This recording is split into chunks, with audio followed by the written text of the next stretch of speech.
तेजस्वी Ghosalkar basically वो शिवसैनिक रही है, उनका परिवार शिवसैनिक रहा है, लेकिन वो बीजेपी से चुनाव लड़ी और वो वहां जीत गई है इस समय। मुंबई वार्ड नंबर 1 से शिंदे गुट की जो प्रत्याशी थी वो जीत गई हैं। वार्ड नंबर 1 बीएमसी का उसका नतीजा आया है, तो शिंदे सेना का खाता भी खुल गया है। यहां से शिवसेना की रेखा यादव वो चुनाव जो है लड़ रही। क्या माल है, शिंदे सेना से रेखा यादव जीती हैं।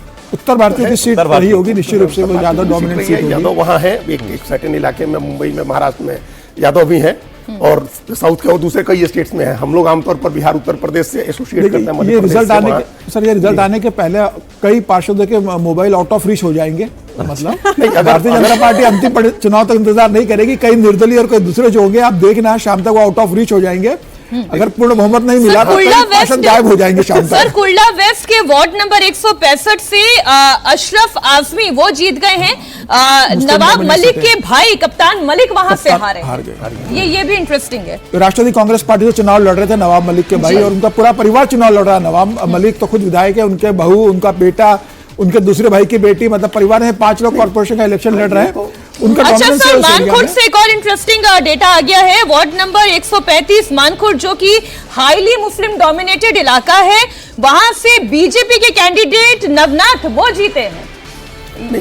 ये भी मुस्लिम कैंडिडेट, जो हम चर्चा कर रहे थे कि मुस्लिम वोट भी जो है वो 4 भागों में विभक्त तो नहीं हो जाएंगे, वो हुआ है तभी ना बीजेपी का कैंडिडेट जीता। हाँ निश्चित, जैसे अगर भिवंडी, मानखुर्द, कुर्ला की बात करेंगे तो यहाँ मुस्लिम डोमिनेंस भी है, लेकिन यहाँ पर उत्तर भारतीय और काफी स्लम एरिया है, गरीब लोग बहुत, स्लम एरिया बहुत बड़ा है वहां पर, मुझे लगता है। तो उसमें से ऐसा वर्ग होगा कि जो स्लम एरिया में रहने वाले हिंदू होंगे उनका वोट इत्तेफाक गया होगा, और कई ऐसे मुस्लिम होंगे जो उनका वोट भी भारतीय जनता पार्टी को मिलेगा। और ये बेसिकली ये समाजवादी पार्टी का क्षेत्र है। अगर आप मानखुर्द, कुर्ला, डोंबिवली देखेंगे, ये मानखुर्द तो ये समाजवादी पार्टी का गढ़ रहा है मुसलमानों का।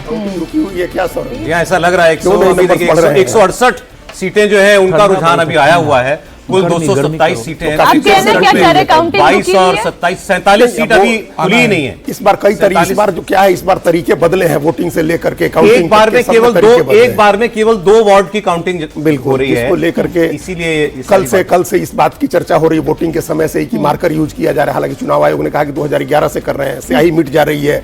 वो ये जो ईवीएम्स आए हुए हैं वो चुनाव आयोग को कहना पड़ा, स्पेशली हम बीएमसी के लिए ले आए हैं।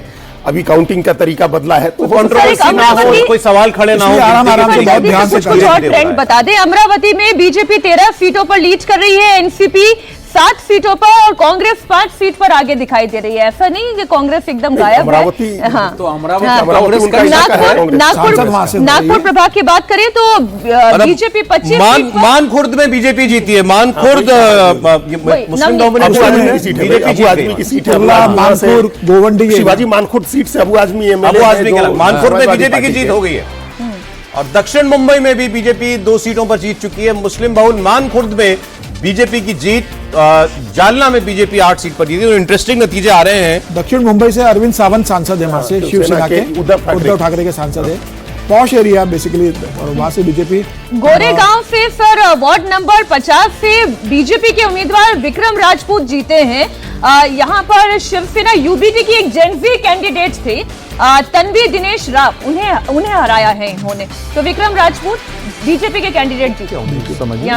गोरेगांव बराबर की लड़ाई हो रही है। कोल्हापुर में बिल्कुल 28 और 23 की लड़ाई चल रही है। और ये कई इस पर कई नगर पालिकाओं में आप देखिए बड़ा इंटरेस्टिंग तस्वीर आ रही है। हमने अमरावती की बात की, हम लोग कोल्हापुर में देख रहे हैं, हम लोग सांगली में हो सकता है हो, हम लोग इसकी अभी देख रहे थे। ये जो जहाँ एकनाथ शिंदे का बहुत मजबूत गढ़ है, वहां भी बीजेपी और वो उनके उन बराबर की लड़ाई। अगर वहां से एकनाथ शिंदे खत्म होते हैं तो फिर अगर एकनाथ शिंदे हर जगह कमजोर हो जाते हैं, अपना गढ़ कल्याण, डोंबिवली और ठाणे में उनसे नहीं बचता है, बीजेपी उनसे आगे रहती है, फिर कैसे शिवसेना पर वो दावा करेंगे? और शिवसेना अपने गढ़ का बड़ा वो बचा लेती है।